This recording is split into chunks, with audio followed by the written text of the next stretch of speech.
9 सितंबर 2025 को social media के अलग अलग प्लेटफॉर्म पर दरअसल एक वीडियो सोशल मीडिया पर बहुत तेजी के साथ वायरल हो रहा था।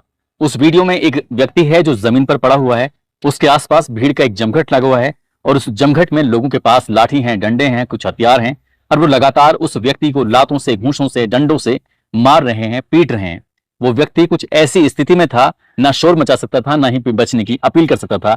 ऐसा लग रहा था उसे देखकर जैसे लोगों ने उसे पीट पीट कर मार दिया हो। अब वीडियो जैसे वायरल होता है, लोगों ने सवाल खड़े करना शुरू कर दिया। चाहे भारत हो, पाकिस्तान हो, बांग्लादेश हो, श्रीलंका हो या फिर अलग अलग मुल्क नेपाल हो, जहां देखो वहां वो वीडियो वायरल हो रहा था और वीडियो में लोग इस सवाल कर रहे थे कि आखिरकार इस व्यक्ति को क्यों पीटा जा रहा है। तभी लोगों ने कमेंट में जवाब देना शुरू कर दिया। दरअसल ये नेपाल पुलिस का एक डीएसपी है और इसी के आदेश की वजह से ही 19 लोगों को मौत के घाट उतार दिया गया। दरअसल इसने गोली चलाने का आदेश दिया और उसके बाद 19 लोग बेवजह मारे गए। इसी बात का गुस्सा है जो भीड़ लगातार इस व्यक्ति को पीट रही है। दरअसल 1997 से लेकर साल 2012 तक जो पैदा हुए थे वो लोग सड़कों पे उतरे थे। उनके हाथ में जैन जी का एक बैनर था, पोस्टर था और उसी से के बैनर तले वो प्रदर्शन कर रहे थे, अपनी आवाज उठा रहे थे, मांग कर रहे थे। भीड़ इतनी उग्र हो जाती है कि इसके बाद चाहे संसद भवन हो, सुप्रीम कोर्ट हो, प्रधानमंत्री का आवास हो, गृह मंत्री का आवास हो या फिर जो भी नेता दिखाई दे रहा था उसको मार रहे थे, पीट रहे थे। हद तो तब हो जाती है जब पूर्व प्रधानमंत्री की पत्नी को भी जिंदा जलाकर मौत के घाट उतार दिया जाता है। दरअसल आज की इस कहानी के माध्यम से ये समझने की, जानने की कोशिश करते हैं कि आखिरकार नेपाल जो कि हमारा पड़ोसी मुल्क है, उसमें ऐसा क्या हुआ कि लाखों की संख्या में युवक सड़कों पर उतर आते हैं, चाहे वो छात्र हों या फिर छात्राएं, और उसके बाद उन्होंने ऐसा विरोध प्रदर्शन किया कि एक ऐसा इतिहास बन गया है कि जिसे लोग याद करके भी वहां के लोग सिहर जाएंगे, सोचने पर मजबूर हो जाएंगे। आदाब, नमस्कार, सत श्री अकाल। मैं उस्मान सैफी। आज की जो सच्ची घटना है ये पड़ोसी मुल्क नेपाल की है। दरअसल नेपाल की सरकार ने 28 अगस्त 2025 को एक आदेश जारी किया था कि मेटा सहित 26 ऐसी कंपनियां हैं जिन्होंने संचार एवं सूचना प्रौद्योगिकी में रजिस्ट्रेशन नहीं कराया है और इनको 7 दिन का समय दिया गया था कि ये अपना रजिस्ट्रेशन कराएं, दुरुस्त कराएं। जो भी इनकी एक प्रक्रियाएं थी उस प्रक्रिया के तहत आखिरकार 7 दिन कैसे बीत जाते हैं पता ही नहीं चलता। 2 सितंबर 2025 को ये मियाद जो रखी हुई थी सरकार द्वारा नेपाल की, ये मियाद भी खत्म हो जाती है और इसके बाद फिर 3 सितंबर 2025 को पूरे देश में सोशल मीडिया के अलग अलग प्लेटफॉर्म, चाहे वो यूट्यूब हो, चाहे वो फेसबुक हो या फिर इंस्टाग्राम हो या एक्स सहित, ये सभी बंद कर दिए गए। नेपाल की आबादी लगभग बताई जाती है 3 करोड़ के आसपास और 3 करोड़ की आबादी का 90% लोग सोशल मीडिया के ऐसे 26 प्लेटफॉर्म का इस्तेमाल कर रहे थे। बस उनमें गुस्सा आने लगता है। लेकिन जिस वक्त ये आदेश दिए गए थे, 7 दिन का समय दिया गया था, इसी 7 दिन के दौरान ही पिछले कई दिनों से 2 हैशटैग चल रहे थे। एक हैशटैग का नाम था नेपो किड और दूसरे का नाम था नेपो बेबीज। नेपो बेबीज के नाम से जब ये था तो इसके हिसाब से फिर उन्होंने इस बीच में बड़ी संख्या में लोगों ने एक रिसर्च कर रखा था और रिसर्च के माध्यम से ये बताने की कोशिश की गई थी कि हमारे देश के जो 10% से ज्यादा बेरोजगारी की चल रही है, साथ ही देश की आबादी का जो 20% लोग हैं, 100 में से 20 लोग, उनके पास पूरे देश की आधी से ज्यादा संपत्ति है। यानी कि बाकी के जो 80% लोग हैं वो तो गरीबी की जिंदगी जी रहे हैं, मेहनत मजदूरी कर रहे हैं। बाकी देश पर तो 20% लोगों ने कब्जा कर रखा है। अब इनके पास चाहे बहुत सारी प्रॉपर्टी भी है, इनके पास ऑटोमोबाइल्स एजेंसियां हैं, इनके पास शॉपिंग कॉम्प्लेक्स हैं, होटल हैं, स्कूल हैं, बिजनेस हैं बड़े बड़े, और इनके बारे में खासकर नेताओं के नाम लिखकर ये फला नेता, इसके पास इतनी संपत्ति है, इसका बेटा विदेश में है, इसके पास ये वाली गाड़ी है। छोटी से छोटी जानकारी जब लोगों ने देनी शुरू कर दिया, 7 दिन का समय था। अब 7 दिन के बाद यानी कि जैसे ही ये सोशल मीडिया के ये 26 प्लेटफॉर्म थे, इन पर बैन लग जाता है, रोक लग जाती है, स्टॉप लग जाता है, तो ये बात घर घर में पहुंच जाती है। कहते कि माउथ एडवर्टीजमेंट जो होता है उसका असर कुछ ज्यादा होता है। यानी कि मुंह से निकली हुई बात यदि हम टीवी पर निकलने वाले किसी विज्ञापन को देखते हैं तो शायद उसका इतना प्रभाव नहीं होता जो बात मुंह से कही जाती है कि फला व्यक्ति के पास तो इतनी संपत्ति है, उसके पास तो इतनी दौलत है, हम लोग मजदूरी कर रहे हैं, वो लोग इतना पैसा कमा रहे हैं, फला मंत्री के इतने बच्चे हैं, वो वहां विदेश में हैं, वो विदेश घूम रहे हैं, उनके पास महंगी महंगी गाड़ियां हैं, उनके पास ये प्रॉपर्टी है। इस तरह का लोगों ने जब आपस में एक दूसरे से कहना शुरू कर दिया। साथ ही 2 ऐसे युवा थे, हालांकि उनकी उम्र 1997 से वो पहले ही पैदा हुए थे, जिनमें एक काठमांडू के मेयर होते हैं, नाम उनका बालेन शाह होता है, और दूसरे सुदुन गुरुंग होते हैं। इन्होंने ये सुदुन गुरुंग जो होते हैं ये हैम नेपाल करके एक एनजीओ है, उसको चलाते हैं। इन दोनों ने अपने अपने हिसाब से मैसेज डिस्प्ले किए, लोगों को भेजे, बताया और संदेश दिया। उन्होंने ही कुछ ऐसे कहा था कि 1997 के बाद से लेकर साल 2012 तक जो पैदा हुए हैं उनको सड़कों पे आना चाहिए, अपनी बात रखनी चाहिए। बहुत हो चुका है ये सब लूट खसोट, ये सब चीजें। इतना बस कहना था कि ये 5 6-7 सितंबर यूं तो ऐसे ही निकल रहा था, ऐसा लग रहा था कि बिल्कुल शांति बनी हुई है, सब कुछ ठीक चल रहा है। लेकिन जैसे ही 8 सितंबर आता है, 8 सितंबर 2025, लोग नहीं बल्कि युवा सड़कों पर उतरना शुरू हो जाते हैं बड़ी संख्या में, इतनी संख्या कि उनके सर ही सर दिखाई दे रहे थे। अब चाहे वो काठमांडू हो, चाहे वो पोखरा हो, चाहे बुटबुल हो, चाहे वहर हवा हो, चाहे भरतपुर हो, इटाहारी हो, दमक, ऐसे शहरों में युवा इकट्ठा होना शुरू हो जाते हैं।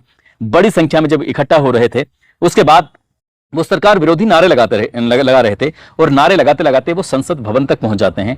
कुछ युवाओं ने संसद भवन के अंदर प्रवेश करने की कोशिश की तो उन्हें रोकने की कोशिश की गई। जो सेना थी, पुलिस थी, उन्हें रोकने की जब कोशिश कर रही थी, अब सड़कों पर उन्हें गुस्सा आने लगता है तो आगजनी शुरू हो जाती है। जो वाहन दिखाई दे रहे थे उनमें आग लगा रहे थे, टायर मिल रहे थे उनमें आग लगा रहे थे। इस तरह से बात कुछ आगे बढ़ने लगती है और संख्या बढ़ती चली जाती है, और संसद भवन की तरफ जैसे ही ये भीड़ जो थी कूच करती है, तो ऐसा बताया जाता है कि एक जो अधिकारी थे उन्होंने पहले आदेश दे दिया कि भाई लाठीचार्ज करो, उन्हें रोकने की कोशिश करो। लाठीचार्ज से बात नहीं बनती तो कहते हैं कि आंसू गैस के गोले छोड़ो, या आंसू गैस के गोले से भाग जाएंगे। पानी की फव्वारे भी मारे जाते हैं, और जब बात और बढ़ने लगती है तो उन्होंने फिर रबर की गोलियां मारना शुरू कर देते हैं। रबर की गोली भी बहुत ज्यादा असर करती है, ऐसा बताया जाता है कि जिसको लग जाती है कम से कम 3 दिन उसको बुखार आता है।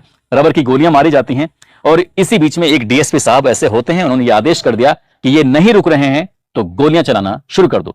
अब ऐसे 1-2 बार में जब गोलियां चलनी शुरू हो जाती हैं, पुलिस लगातार धूम धूम करके गोली चला रही थी। इसी बीच में जो छात्र और छात्राएं थे, क्योंकि 1997 से लेकर साल 2012 के बीच में जो पैदा हुए थे वही तो प्रदर्शन कर रहे थे, संख्या इसमें ज्यादा छात्र छात्राओं की ही थी, युवाओं की ही थी। अब जब गोलियां चलने लगती हैं तो गोली तो किसी को भेदभाव करती नहीं है, जब चलती है तो लोग मरते हैं, और देखते ही देखते 18 युवाओं को गोली लग जाती है, वो मौके पर मारे जाते हैं। 2 युवा ऐसे थे, ये सुनसरी एक जगह लगती है, वहां मारे जाते हैं। बस इतना था, और इतना ये बहुत ज्यादा हो चुका था। 400 ऐसे थे जो गंभीर रूप से घायल हो चुके थे, हालांकि उनके उपचार के लिए हॉस्पिटल पहुंचाने की कोशिश की गई। अब ये बात पूरे देश भर में फैल जाती है, पूरे नेपाल में फैल जाती है।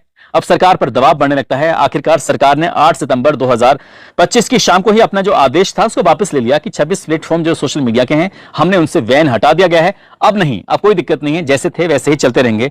लेकिन तब तक बहुत देर हो चुकी थी, इतनी देर हो चुकी थी कि जब अगली तारीख आती है, अगला दिन निकलता है, तो सेना को पीछे हटना पड़ जाता है, पुलिस को पीछे हटना पड़ जाता है, और संसद भवन पर कब्जा कर लिया जाता है। लूटपाट हो जाती है, उसके अंदर जो सामान रखा होता है उसको ले लेकर जो युवा थे, जो वैसे लोग थे उपद्रवी टाइप के, वो भाग रहे थे, क्योंकि प्रदर्शनकारियों में उपद्रवी भी तो शामिल हो जाते हैं।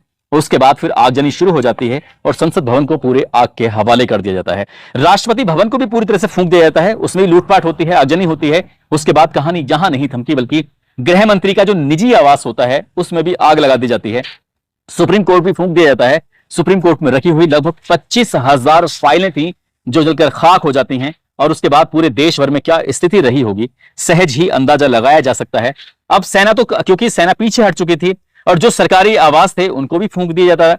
अब जो प्रधानमंत्री होते हैं, वर्तमान प्रधानमंत्री केपी शर्मा ओली के, हालांकि उन्होंने इस्तीफा भी देने की पेशकश की, लेकिन इस्तीफा देने से हो क्या रहा था, देर बहुत ज्यादा हो चुकी थी। उनके घर में भी भीड़ चली जाती है, उनके घर में भी भीड़ आग लगा देती है।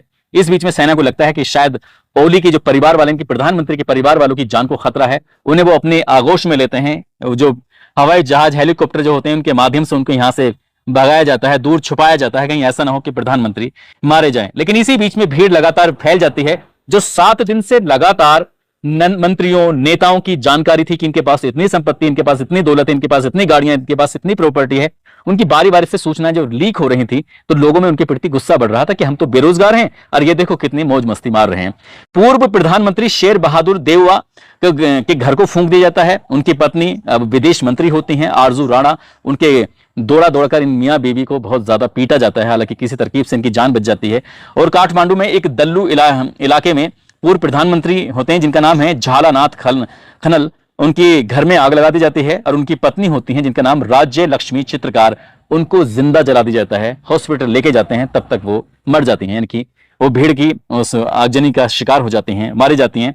पूर्व प्रधानमंत्री होते हैं पुष्प कमल दहल प्रचंड, उनके घर में भी आग लगा दी जाती है। उनकी बेटी के घर को भी फूंक दिया जाता है। उनकी बेटी के घर से एक लाश मिलती है, लेकिन ये लाश किसकी है अभी इसके बारे में जानकारी नहीं मिली है। लेकिन वित्त मंत्री का जो घर है, उनके घर में भीड़ चली जाती है। विष्णु पौडेल और उनको भी दौड़ा दौड़ा कर बहुत ज्यादा मारा जाता है, पीटा जाता है। और इसी बीच में एक जगह लगती है, एक जिला लगता है नवल परासी, वहां की जेल को 500 कैदी तोड़ते हैं और तोड़ के वहां से फरार हो जाते हैं, भाग जाते हैं। लेकिन बात यही नहीं थमती, नेताओं के घरों को ढूंढा जाता है, नेताओं की दुकानों को, नेताओं के स्कूलों को, नेताओं के कॉलेजों को, नेताओं के बिजनेस व्यापारों को ढूंढा जाता है, उनके घरों को ढूंढा जाता है। सब में आग लगा रहे थे लोग, ये कहते हुए कि चोरों गद्दी छोड़ो, और साथ ही वो ये भी कह रहे थे कि सब इक्वल होने चाहिए, बराबर होने चाहिए। जितने भी तुमने लूट खसोट की है, कुछ भी नहीं। हद तो तब हो जाती है जब सरकारी कार्यालयों को भी पकड़ा जाता है, उनको में भी आगजनी कर दी जाती है, उन्हें भी पूरी तरह से बर्बाद कर दिया जाता है। 9 सितंबर 2025 की शाम होते होते रात हो जाती है। 10 बजे के आसपास सेना फिर से ताकत में आती है, फिर से भीड़ को रोकने की कोशिश करती है। आखिरकार रात 10 बजे के आसपास भीड़ पर कंट्रोल तो कर लिया जाता है, लेकिन तब तक बताया जाता है कि अरबों खरबों का नुकसान हो चुका था। नेताओं की सांस फूल चुकी थी, नेता डर के मारे छुप जाते हैं, मतलब दुबक जाते हैं। जितने भी लूट खसोट के थे वो हाथ पैर जोड़ रहे थे कि भैया हमें किसी तरकीब से माफ कर दो। लेकिन पीएम के इस्तीफा देने तक तब तक 24 लोग मौत की आगोश में सो जाते हैं। 500 से ज्यादा ऐसे लोग होते हैं जो गंभीर रूप से घायल हो जाते हैं, उनका इलाज चल रहा है। यह बताया जाता है कि जो मेन कारण था, एक तो सोशल मीडिया के 26 प्लेटफॉर्म थे, उनको बंद कर दिया जाता है। साथ ही दूसरा कारण यह भी बताया जाता है कि 4 साल में 3 बड़े घोटाले हुए हैं। अगर फर्स्ट घोटाले की बात करें तो गिरी बंधु भूमि स्वेब है जो 2021 में हुआ था, 54,600 करोड़ रुपए का घोटाला था। दूसरा घोटाला ओरिएंटल कोऑपरेटिव 2023, 13,600 करोड़ रुपए का घोटाला।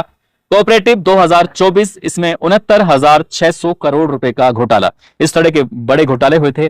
साथ ही पब्लिक जो भीड़ भाड़ नाराज थी, वो भाई भतीजा बात पर भी नाराज थी। उन्होंने कहा कि नेताओं के पास, उनके रिश्तेदारों के पास, उनके बच्चों के पास सब सुख सुविधाएं हैं। वो हेलीकॉप्टर में घूमते हैं, विदेशों में घूमते हैं, महंगी गाड़ियों में घूमते हैं, ब्रांडेड कपड़े पहनते हैं, सब कुछ अच्छी जिंदगी जी रहे हैं। यानी कि जो भी इनके पास 20% ऐसे जो देश के लोग हैं, बस वही मौज मस्ती कर रहे हैं, 80% तो परेशान है। इस बात को भी लेकर गुस्सा था। और 2 ऐसे नेता उभर के सामने आते हैं, एक का नाम बालेन शाह होता है, दूसरे सुदुन गुरुंग होता है। सुदुन गुरुंग, अब यह ऐसा उम्मीद लगाई जा रही है कि भविष्य में जिम्मेदारी इनके ऊपर आ जाएगी। लेकिन एक हैं जो गाने गाते हैं, रैपर हैं, हालांकि वो काठमांडू के मेयर भी हैं, उनके पास बहुत बड़ा एक्सपीरियंस नहीं है, लेकिन उनकी तुलना भारत के आम आदमी पार्टी के अरविंद केजरीवाल से की जा रही है। कितना सही है, कितना नहीं है। साथ ही ये सुदुन गुरुंग जो हैं, ये एक एनजीओ से जुड़े हुए हैं, ये सामाजिक मांगे उठाते रहते हैं, सामाजिक बातें करते रहते हैं, भ्रष्टाचार के खिलाफ बोलते रहते हैं। अगर इनको जिम्मेदारी मिलती है तो ये कितना संभाल पाएंगे, नहीं संभाल पाएंगे, ये तो खैर आप सहज ही अंदाजा लगा सकते हैं। लेकिन ये देश कम से कम 10 साल पीछे चला गया है, और 10 साल पीछे जाने का मतलब है कि बहुत बड़ा नुकसान हो गया है। बस इन्होंने ये सोशल मीडिया के प्लेटफॉर्म को बंद करने का आदेश ऐसा किया कि देश में पूरी तरह से हाहाकार की स्थिति मच गई। दोस्तों, इस पूरे घटनाक्रम को सुनाने का उद्देश्य किसी को परेशान करना नहीं है, किसी का दिल दुखाना नहीं है, बल्कि आपको जागरूक करना है, आपको सचेत करना है। जो तरीका अपनाया गया था शायद वो गलत तरीका था, ये शांतिपूर्वक भी हो सकता था, लेकिन ये भी कहते हैं कि किसी के कानों तक आवाज पहुंचाने के लिए धमाका करना पड़ता है। और ये जो लोग हैं, युवा हैं, वो बहुत दशकों से परेशान थे सरकार की अस्थिरता को लेकर, सरकार के फैसलों को लेकर। कभी किसी के दबाव में तो कहते हैं, कभी चीन के दबाव में, तो कभी अमेरिका के दबाव में। सरकार ठीक से काम नहीं कर पा रही थी, सिर्फ अपना ही भरण पोषण कर रही थी, अपने ही बच्चों का भला कर रही थी, जनता का भला नहीं कर रही थी। इसलिए लोगों में वहां पर गुस्सा था। जाते जाते वर्षा चौहान है, जिनका 10 सितंबर को जन्मदिन होता है। निजा है, जिनका 9 सितंबर को जन्मदिन होता है, जो कि जोया की रहने वाली हैं। और इनको जन्मदिन की ढेरों सारी शुभकामनाएं, बहुत बहुत मुबारकबाद। कुछ लोगों ने नाम लेने की अपील की है। अभय हैं, जो कि पीएससी 37 बटालियन से हैं। और साथ ही शानीश मुदगिल हैं, और जितेंद्र कुमार मोहाना बुलंदशहर के रहने वाले हैं। अभिषेक यादव फतेहपुर से हैं। अनिरुद्ध प्रताप सिंह बाराबंकी से। अनूप यादव अयोध्या से। आरिफ जावेद पटना से। इन लोगों ने नाम लेने की अपील की थी। आप सब लोग अपना ख्याल रखें, सुरक्षित रहें। जय हिंद, जय भारत।